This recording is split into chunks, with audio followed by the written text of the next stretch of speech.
साथियों नमस्कार। गिरीश चंद पांडे पुनः मैं आपके समक्ष इस बार समय से पहले उपस्थित हो गया हूं। भारत की चंद्रयान 3 की यह महान उपलब्धि वाकई अभूतपूर्व है, इसलिए मैं आपके समक्ष यह वीडियो लाया हूं। अमृत काल की प्रथम प्रभा में सफलता की ये अमृत वर्षा हुई है। हमने धरती पर संकल्प लिया और चांद पर उसे साकार किया। और हमारे वैज्ञानिक साथियों ने भी कहा, India is now on the moon. आज हम अंतरिक्ष में नए भारत की नई उड़ान के साक्षी बने। साथियों, इस उपलब्धि को मैं चंद्रमा पर भारतोदय, India is now on moon, चांद की गोद में भारत जैसे नामों से सुशोभित कर रहा हूं।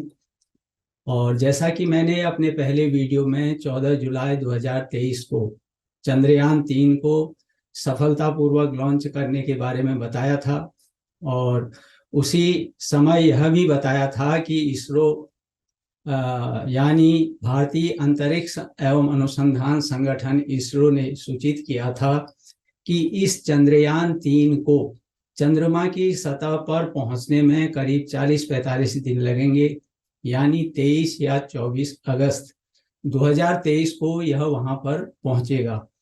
और इसलिए तभी से समस्त भारतवासी उस महत्वपूर्ण क्षण की प्रतीक्षा में अपनी सांस रोके हुए थे। और वह घड़ी भी आ गई जब 43 दिनों के बाद 23 अगस्त 2023 को ठीक सायं 6:04 में हमारा इंतजार खत्म हुआ और चंद्रयान 3 ने चंद्रमा से पहले संदेश में कहा कि भारत, मैं अपने गंतव्य पर पहुंच गया और आप भी। India, I reached my destination and you too. तो स्वाभाविक है कि इससे पूरे देश में खुशी का माहौल छा गया और यह क्षण निश्चित तौर पर अविस्मरणीय था। आखिर साथियों, खुशी का माहौल हो भी क्यों नहीं, क्योंकि चंद्रयान 3 की इस सफल लैंडिंग से भारत ने 3 उपलब्धियां एक साथ प्राप्त की। और पहला जो था, जहां चंद्रयान 3 की चंद्रमा पर सॉफ्ट लैंडिंग के बाद भारत यह उपलब्धि हासिल करने वाला अमेरिका, तत्कालीन सोवियत संघ और चीन के बाद चौथा देश बन गया। वहीं दूसरा, चंद्रमा का दक्षिणी ध्रुव अभी तक अनछुआ था, यानी कोई वहां नहीं पहुंचा था, जिसे चंद्रयान 3 की सफल लैंडिंग के बाद भारत दक्षिण ध्रुव पर पहुंचने वाला पहला देश बन गया।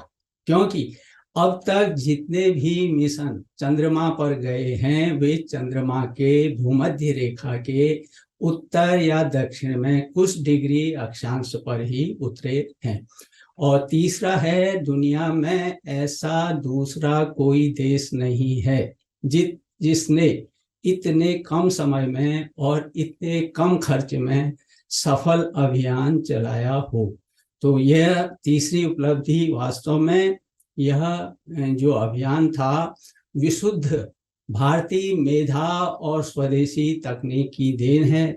इसलिए यह आत्मनिर्भर भारत की जीवंत मिसाल है। तो साथियों, ये 3 उपलब्धियां निश्चित तौर पर तारीफ काबिल हैं। अब हमें चंद्रयान 3 के लैंडर और रोवर के चंद्रमा की सतह पर उतरने के लिए अगले 14 दिनों का इंतजार करना होगा। और उसके बाद डेटा की समीक्षा के बाद जो है रोवर प्रज्ञान, जिसका नाम है, नीचे उतरेगा और अपने मुख्य उद्देश्यों को अंजाम देगा। यानी वह चंद्रमा पर पानी की मात्रा का अनुमान लगाएगा, उसके जमीन, उसमें मौजूद खनिजों एवं रसायनों तथा उनके वितरण का अध्ययन करेगा। इसके अलावा उसकी भूकंपीय गतिविधियों का अध्ययन और चंद्रमा के बाहरी वातावरण की ताप, भौतिकी गुणों का विश्लेषण करना भी इसका उद्देश्य है। तो साथियों, इस प्रकार चंद्रयान 3 के जरिए चंद्रमा के बारे में जो भी हासिल किया जाएगा, जो भी हमें वहां पर प्राप्ति होगी, वह पूरी दुनिया के लिए उपयोगी होगी और भारत का वसुधैव कुटुंबकम की भावना जो है यहाँ पर भी साकार रूप ग्रहण करेगी। साथियों, स्वर्णाक्षरों में अंकित और अमिट इस महान उपलब्धि पर प्रधानमंत्री नरेंद्र मोदी का यह कहना अक्षरशः सही है कि हम नए भारत की नई उड़ान के साक्षी हैं। नया इतिहास लिखा जा चुका है। उनका आगे यह भी कहना था कि यह क्षण जो है 140 करोड़ धड़कनों के सामर्थ्य का परिचायक है। यह क्षण भारत में नई ऊर्जा, नए विश्वास और नई चेतना का है। निश्चित तौर पर सभी भारतवासियों के हृदय में ऐसी ही भावनाएं जो हैं हिलोरे ले रही हैं। इसलिए साथियों, मैं भी आप सभी लोगों के साथ देश एवं विदेश में स्थित सभी भारतवासियों की ओर से इसरो के वैज्ञानिक समुदाय की इस सफलता की गाथा के प्रति अपना सिर झुकाकर अभिनंदन करता हूं और प्रार्थना कर रहा हूं कि आगे भी इसरो के मिशन इसी प्रकार सफलता अर्जित करते रहें।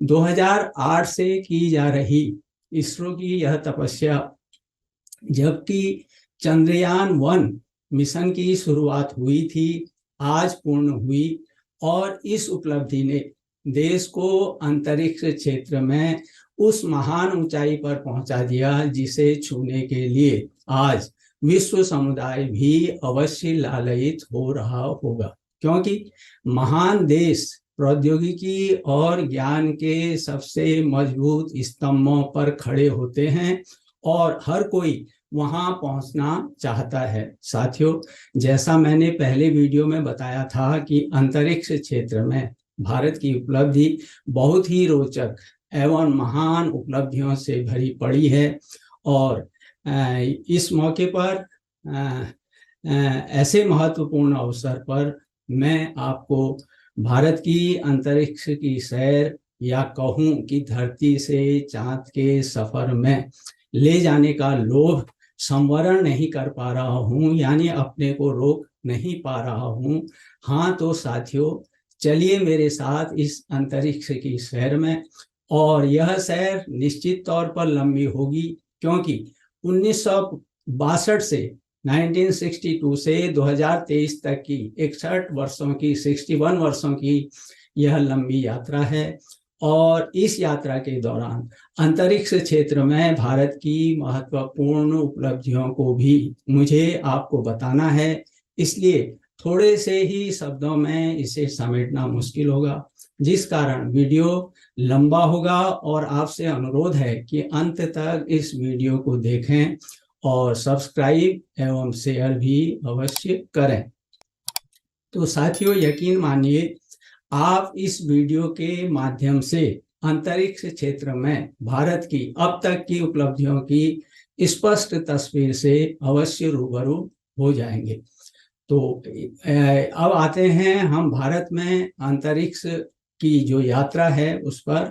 प्रारंभ में अगर हम देखें तो भारत में अंतरिक्ष अनुसंधान से जुड़ा कार्य 1960 के दशक में शुरू हुआ था।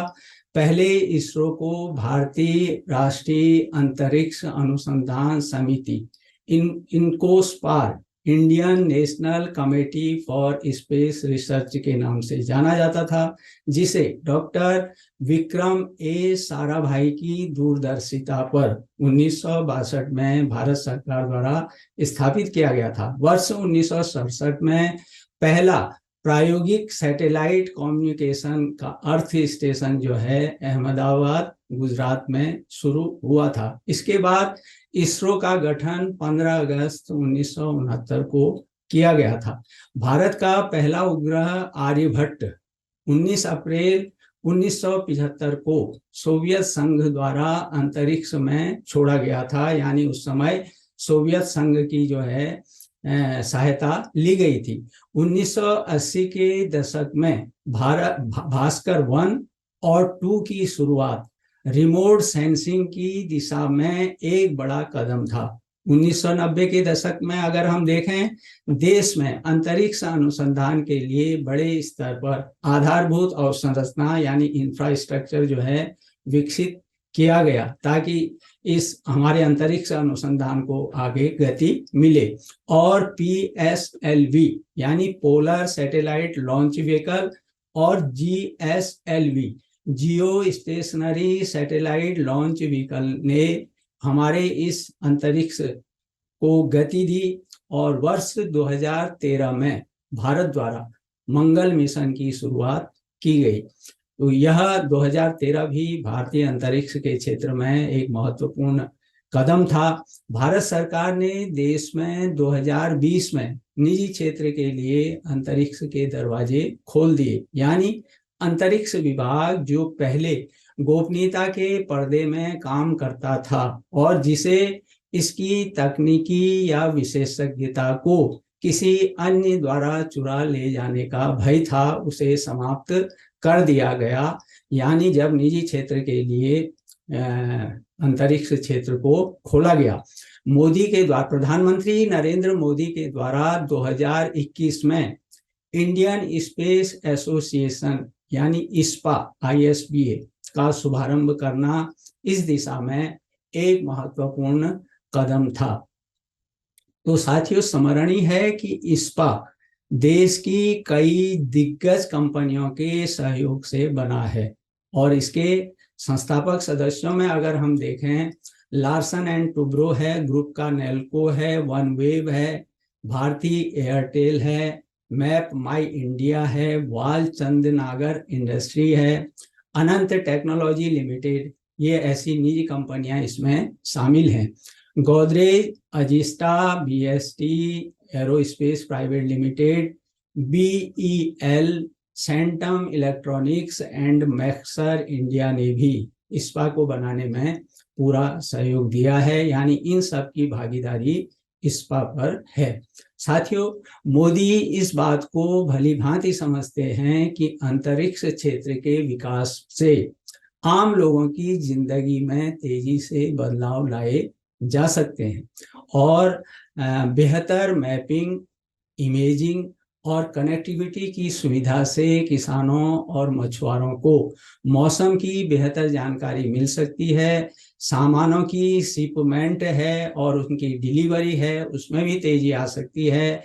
पर्यावरण की बेहतर सुरक्षा भी हो सकती है। मतलब ये सारी चीजें अंतरिक्ष क्षेत्र को अगर हम निजी क्षेत्र के लिए खोल दें तो इसमें तेजी आएगी। साथ ही आपदा की पहले से जानकारी मिलने से लाखों लोगों की जिंदगी के खतरे में पड़ने से बचाया जा सकता है। इसलिए मोदी ने उम्मीद जताई कि देश के इन्हीं लक्ष्यों के लिए ISPA भी काम करेगा। साथियों, अंतरिक्ष को निजी क्षेत्र के लिए खोल देने के पीछे की एक मंशा यह भी थी कि छोटे मिशन का भार जो ISRO पर है वह निजी क्षेत्र के साथ भागीदारी में उन्हें दे दिया जाए, जिससे कि ISRO बड़े मिशन पर अपने को फोकस कर सके। इससे भारत में कॉमर्शियल मार्केट भी बढ़ेगा, यानी उसकी वाणिज्यिक जो बाजार है उसमें भी बढ़ोतरी होगी। इसके अलावा अंतरिक्ष विभाग के अंतर्गत एक निजी क्षेत्र उद्यम न्यू स्पेस इंडिया लिमिटेड को भी अंतरिक्ष गतिविधियों में वाणिज्य उन्मुख दृष्टिकोण के जरिए सशक्त बनाया गया, यानी वाणिज्यिक दृष्टि से उसको जो है उसका सशक्तिकरण किया गया उद्यम न्यू स्पेस इंडिया लिमिटेड का। आज ISRO के साथ काम करने के लिए 100 स्टार्टअप भी समझौता कर चुके हैं और इन 100 में से करीब 10 ऐसी कंपनियां हैं जो सैटेलाइट और रॉकेट विकसित करने में जुटी हैं। 18 नवंबर 2022 को ISRO ने स्काई रूट एरोस्पेस के विकसित रॉकेट विक्रम-S को लॉन्च किया। बहुत बड़ी उपलब्धि थी यह भी। विक्रम-S भारत के महान वैज्ञानिक और ISRO के संस्थापक डॉक्टर विक्रम साराभाई के नाम पर रखा गया है। साथियों, यह देश का पहला प्राइवेट स्टार्टअप द्वारा विकसित रॉकेट था। यह प्रक्षेपण भारतीय अंतरिक्ष अनुसंधान केंद्र के दिशा निर्देशों के तहत ही किया गया, क्योंकि इस रॉकेट के लॉन्च के साथ ही देश के अंतरिक्ष कार्यक्रमों में निजी क्षेत्र के प्रवेश का प्रारंभ हो गया। इसलिए इस मिशन का नाम जो है प्रारंभ रखा गया, यानी यहाँ से बिगिनिंग हो गई निजी क्षेत्र की अंतरिक्ष क्षेत्र में, भारत के अंतरिक्ष क्षेत्र में। साथियों, इस रॉकेट ने 3 सैटेलाइट को उनकी कक्षा में स्थापित किया और इसमें जो है 2 तो घरेलू थे और 1 विदेशी ग्राहक के पेलोड शामिल हैं। भारत इस लॉन्च के बाद अमेरिका है, रूस है, यूरोपीय यूनियन है, जापान है, चीन है और फ्रांस, इन देशों के क्लब में शामिल हो गया था। यानी जब हमने भारत निजी क्षेत्र के लिए निजी क्षेत्र को अंतरिक्ष के लिए खोला तो यह हमें उपलब्धि हासिल हुई। इससे पहले इसरो ने 27 नवंबर 2019 को अंतरिक्ष केंद्र हरिकोटा, आंध्र प्रदेश से प्रक्षेपण यान PSLV-C47 द्वारा देश की तीसरी पीढ़ी के अत्याधुनिक भूपर्यवेक्षी उपग्रह, जिसको कहते हैं कार्टोसैट 3, इसका जो है प्रक्षेपण किया। यह भी एक महान उपलब्धि थी और इसे ध्रुवीय कक्षा में भेजा गया, यानी Cartosat 3, country latest earth observation satellite Cartosat 3 इसको नाम दिया गया। इस प्रकार इसरो ने नवंबर 2019 तक 310 उपग्रह प्रक्षेपित करने का रिकॉर्ड बना लिया। उपग्रह कार्टोसैट जो है 1625 किलोग्राम वजन का है।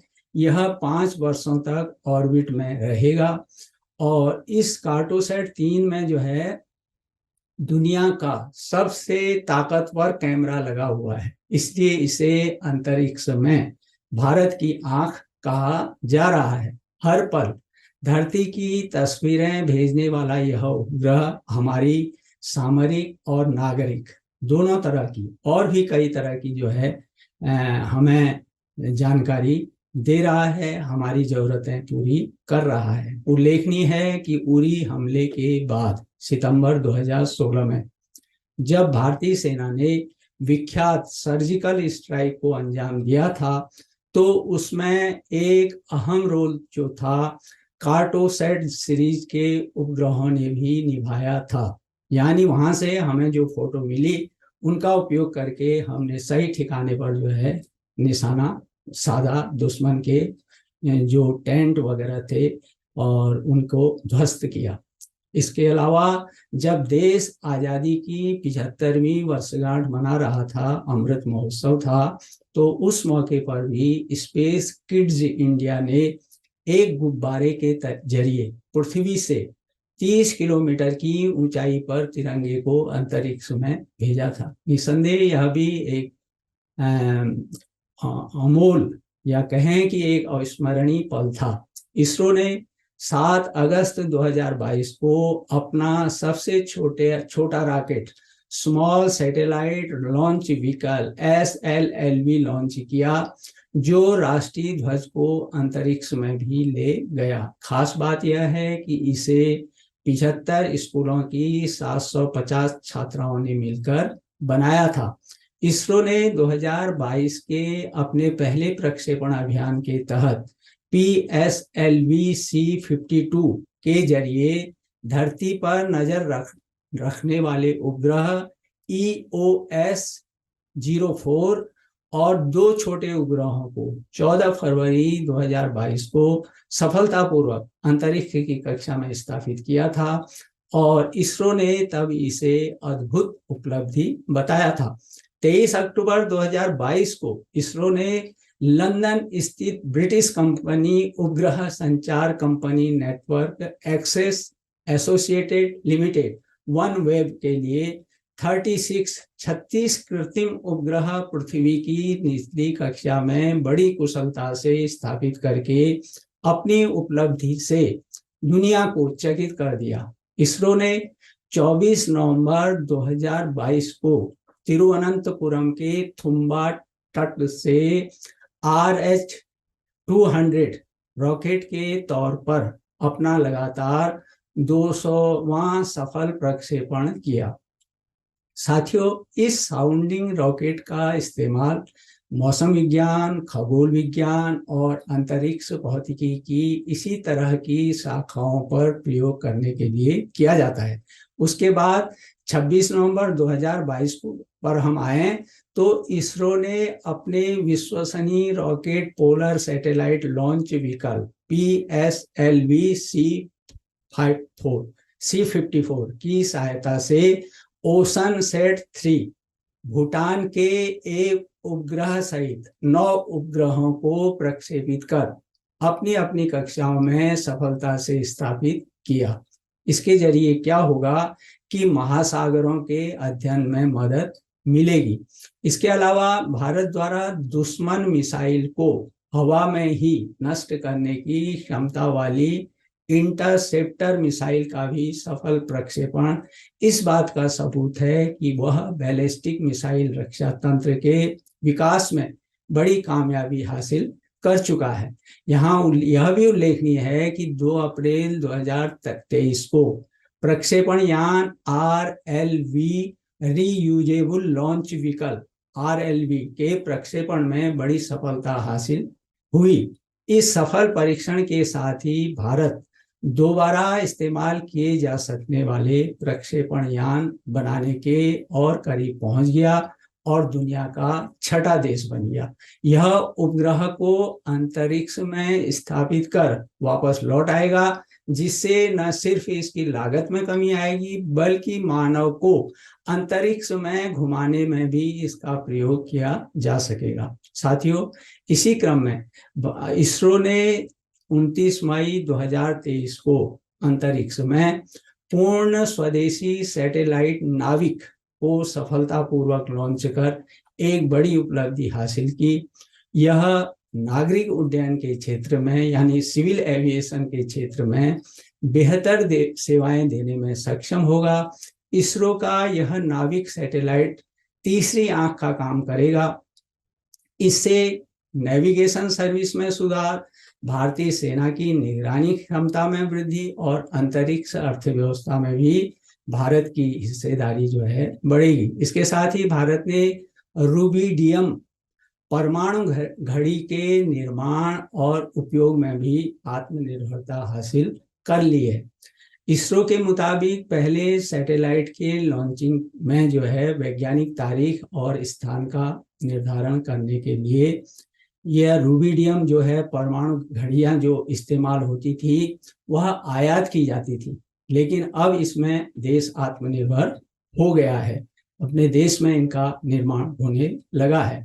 और अंत में 23 अगस्त 2023 को इसरो की चंद्रयान 3 की शानदार उपलब्धि, जिसका मैंने ऊपर उल्लेख किया है, वह तो स्वर्णाक्षरों में अंकित है ही।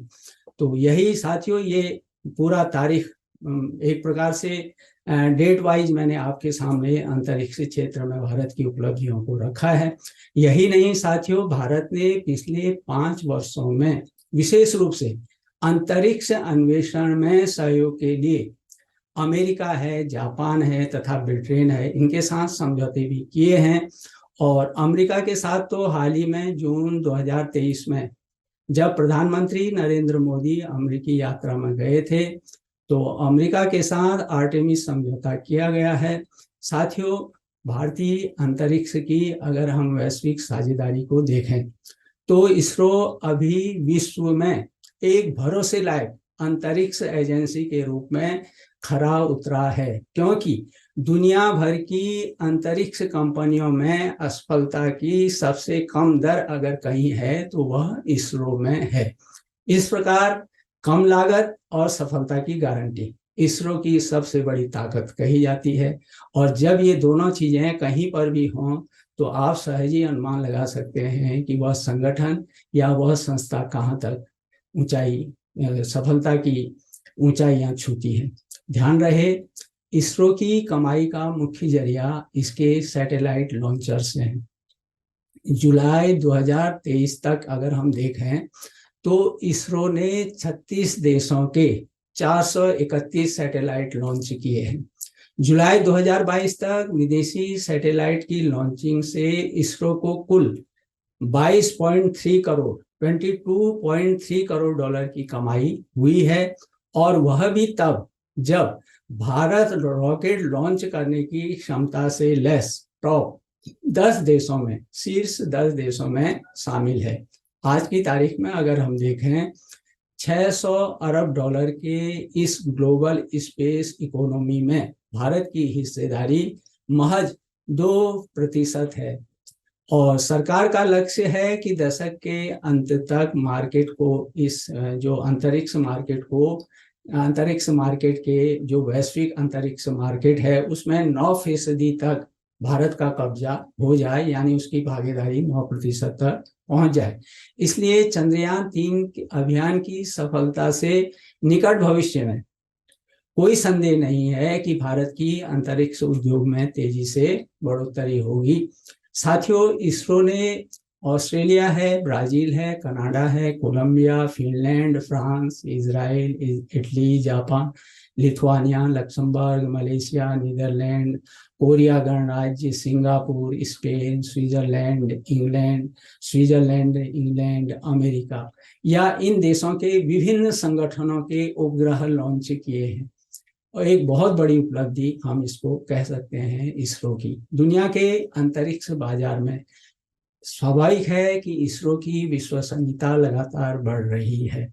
एक समय ऐसा भी था जब अमेरिका ने भारत के उपग्रहों को लॉन्च करने से मना कर दिया, और आज स्थिति बिल्कुल उलट है, भारत उसके उपग्रहों को लॉन्च कर रहा है। साथियों, आपके ध्यान में यहाँ लाना जरूरी होगा कि अभी इसरो के जो मिशन चल रहे हैं उनमें इसरो द्वारा सितंबर 2023 के पहले सप्ताह में आदित्य L1 की लॉन्चिंग होनी है, जो धरती से 14 करोड़ 96 लाख किलोमीटर की दूरी पर सूर्य के रहस्यों को खोजने का प्रयास करेगा।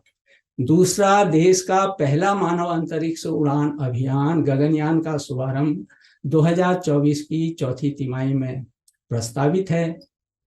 गगनयान के लिए अंतरिक्ष यात्रियों का चयन कर लिया गया है और अभी बेंगलुरु में उन्हें विशेष प्रशिक्षण दिया जा रहा है। 2024 तक अंतरिक्ष में मानव एवं रोबोट को भेजने की भी योजना है। देश की खगोलीय क्षमता को बढ़ाने के लिए महाराष्ट्र के हिंगोली में लीगो यानी laser interferometer gravitational wave observatory, इसकी स्थापना की मंजूरी भी दी गई है, और यह वेधशाला जो है 2030 तक तैयार हो जाएगी। इसलिए साथियों, ये सारी पहलकदमियां हैं, इनिशिएटिव्स हैं जो हैं, तो इनसे हम सब से यही उम्मीद करें कि इसरो इसी प्रकार, जिस प्रकार चंद्रयान 3 की इसने सफलता, अभूतपूर्व सफलता पाई है, उसी प्रकार अपनी सफलता की कहानियां निरंतर गढ़ते जाए, लिखते जाए और भारत का गौरव बढ़ाते जाए। तो साथियों, यह मेरा आज का मुद्दा था, और अपनी टिप्पणी अवश्य दें। पसंद नापसंद दोनों का मैं हमेशा से स्वागत करता हूं, क्योंकि उसी से मुझे अपने विषय को और बेहतर ढंग से प्रस्तुत करने में सहायता मिलती है। शेयर इसको अवश्य कीजिएगा, और इन्हीं शब्दों के साथ मैं आपसे मिलता हूं अगले सप्ताह फिर किसी नए ज्वलंत मुद्दे के साथ। तब तक आप सुखी रहिए, स्वस्थ रहें, प्रसन्नचित्त रहें, लेकिन मेरे अगले आने वाले ज्वलंत मुद्दे का अवश्य इंतजार करें। तो इन्हीं शब्दों के साथ मैं आपसे अनुमति लेता हूं, मिलता हूं अगले सप्ताह। तब तक के लिए नमस्कार।